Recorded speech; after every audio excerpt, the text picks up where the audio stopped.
So guys আগের পার্টে যতদূর ছিল তারপর দিয়ে আজকে আমরা মন্দির ভিজিট স্টার্ট করলাম আবার দুর্গা মন্দির।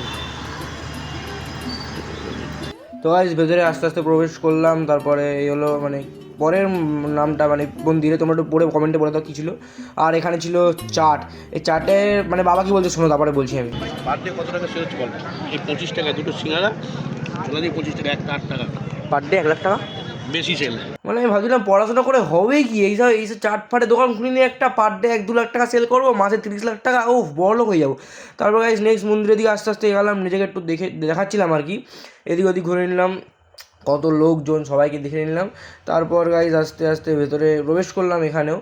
আর জায়গার নাম জিজ্ঞেস করবে না আমায়, কারণ অনেকদিন আগেকার ভিডিও আমি এখন পোস্ট করছি, জায়গার নাম সব ভুলে গেছি। কে কে চেনো জায়গাটা কমেন্টে করে দিও, আর ভিডিওকে ভালো লেগে থাকলে এত দূর দেখছো যখন লাইক করে দিও, শেয়ার করে দিও, সাবস্ক্রাইব করে দিও চ্যানেলটাকে, আর মিষ্টিটা কমেন্ট করে দিও।